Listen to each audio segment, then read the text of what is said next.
Back to news. Hyderabad లో cable బ్రిడ్జికి మంత్రి కేటీఆర్ శంకుస్థాపన చేశారు. హైటెక్ సిటీ, జూబ్లీ హిల్స్, బంజారా హిల్స్ ప్రాంతాల్లో ట్రాఫిక్ కష్టాల్ని అధిగమించడానికి దుర్గం చెరువుపై కేబుల్ బ్రిడ్జ్ నిర్మాణాన్ని తలపెట్టారు. 184 కోట్ల రూపాయల ఖర్చుతో 365.85 మీటర్ల మేర కేబుల్ బ్రిడ్జ్ నిర్మాణం జరగనుంది. ఐటీ కారిడార్ వేగంగా విస్తరిస్తున్న తరుణంలో బ్రిడ్జ్ నిర్మించడానికి ప్లాన్ చేశామన్నారు కేటీఆర్. ఎల్ఎన్టీతో 18 నెలలకు అగ్రిమెంట్ కుదుర్చుకున్నామని, ఇంకా ముందే పూర్తి చేయాలని కోరినట్లు చెప్పారు.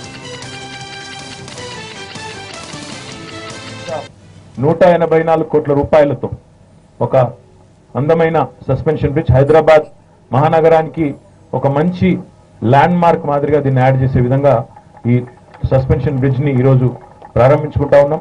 నిజానికి అగ్రిమెంట్ పీరియడ్ 18 నెలలు ఉంది. I request LNT to complete this in record time.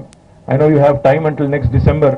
కాకపోతే అవకాశం ఉంటే మరి వచ్చే సంవత్సరం in about 12 to 14 months if you can complete this, it will be a record time. కాబట్టి ఖచ్చితంగా దీన్ని మంచి ప్రణాళికబద్ధంగా పనిచేసి పూర్తి స్థాయిలో అన్ని రకాలుగా కూడా సాధ్యమైనంత తొందరగా పూర్తి చేయాలని, వచ్చే సంవత్సరం మరి ప్రజలకు ఈ సౌకర్యం అందాలని మేమందరం కూడా ఆశిస్తా ఉన్నాం. ఇటీవల మరణించిన దేవినేని నెహ్రూ కుటుంబాన్ని పంచాయతీరాజ్ శాఖ మంత్రి నారా లోకేష్ పరామర్శించారు. కుటుంబ సభ్యులను పలకరించిన ఆయన వారితో కాసేపు మాట్లాడారు. నెహ్రూ కుటుంబానికి ఎల్లప్పుడూ అండగా ఉంటామన్నారు ఆయన. లోకేష్ తో పాటు మంత్రులు దేవినేని ఉమా, చినరాజప్ప, విజయవాడ ఎంపీ కేశినేని నానిలు కూడా లోకేష్ వెంట ఉన్నారు.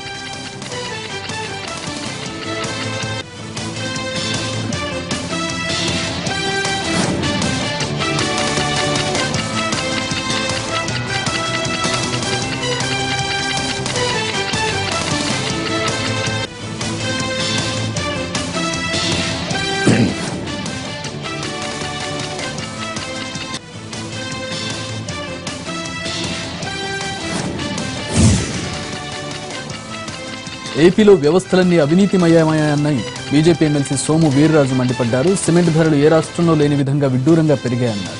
ప్రభుత్వం కఠిన వైఖరి అవలంబించకుండా కంపెనీలతో బేరసారాలకు దిగడం సరికాదన్నారు సోము వీర్రాజు. అటు పంటలకు గిట్టుబాటు ధర లేక రైతులు ఇబ్బంది పడుతున్నారని, అధిక ధరలతో వినియోగదారులు బాధపడుతున్నారని గుర్తు చేశారు. అగ్రికల్చర్, హార్టికల్చర్, విజిలెన్స్, మార్కెటింగ్ కమిటీలు నిర్వీర్యమయ్యాయని మండిపడ్డారు Veerraju.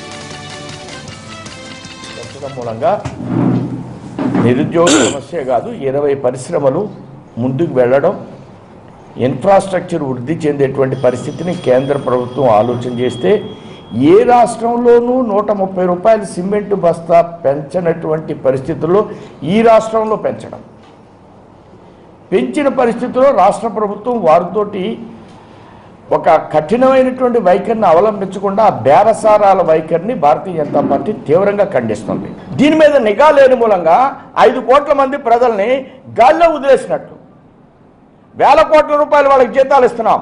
Horticulture, agriculture, marketing committee, vigilance, వీటికి జీతాలు ప్రజల ధనం పోతుంది. ఢిల్లీ స్థానిక ఎన్నికల ఫలితాలపై బీజేపీ అధ్యక్షుడు అమిత్ షా హర్షం వ్యక్తం చేశారు. ఇది ప్రజా విజయమని అభివర్ణించారు. ప్రతికూల రాజకీయాలకు కాలం చెల్లిందని ఢిల్లీ ప్రజలు స్పష్టమైన తీర్పు చెప్పారన్నారు అమిత్ షా.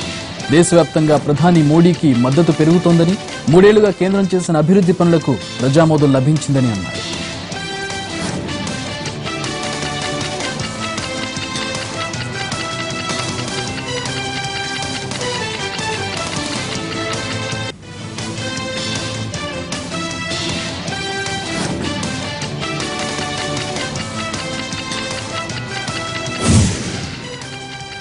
దేశ ప్రజలంతా మోడీతో కలిసి నడవాలనుకుంటున్నారని కేంద్ర మంత్రి వెంకయ్యనాయుడు చెప్పారు. మున్సిపల్ ఎన్నికల్లో ఘన విజయం సాధించినందుకు ఢిల్లీ బీజేపీ నేతలు, కార్యకర్తలకు ఆయన అభినందనలు తెలిపారు. దేశమంతా మోడీనే కోరుకుంటోందని, ప్రస్తుతం మూడ్ ఆఫ్ ది నేషన్ ఇదే అని అన్నారు. కేంద్రం రాష్ట్రాలతో కలిసి దేశాభివృద్ధి చేయాలనుకుంటోందని, అయితే కేంద్రంతో కలిసి పనిచేస్తారా చేయరా అనేది రాష్ట్రాల విచక్షణకే వదిలేస్తున్నామన్నారు వెంకయ్య.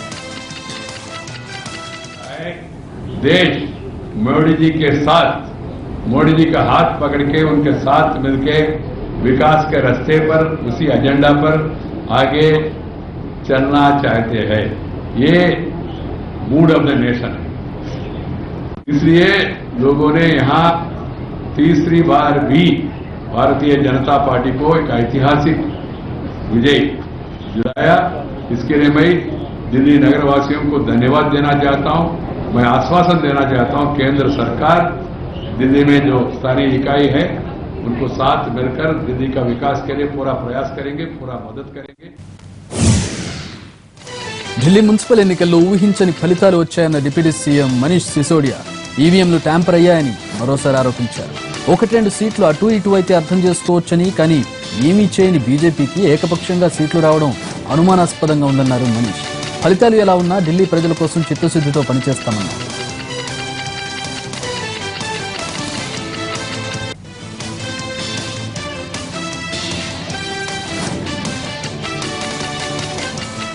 डिफरेंस 2-4 सीट का होता तो मान लेते कि हाँ ठीक है, पर जिस तरह का डिफरेंस सामने आया है वो बिल्कुल भी यकीन नहीं करने लायक है. उस पर यकीन नहीं हो सकता कि ये बिना ईवीएम के रिगिंग के ये इतना बड़ा डिफरेंस हो सकता है. तो इसलिए, और ईवीएम पे जो कहा जा रहा है, हम मानते हैं कि ईवीएम पे आज इतनी आसानी से यकीन नहीं होगा.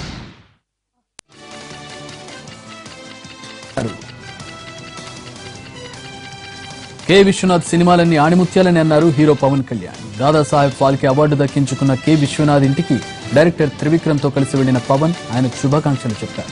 చిన్నతనంలో తనకు వెస్టర్న్ మ్యూజిక్ అంటే ఇష్టం ఉండేదని, విశ్వనాథ్ సినిమాలు చూశాకే శాస్త్రీయ సంగీతంపై ఆసక్తి పెరిగిందన్నారు.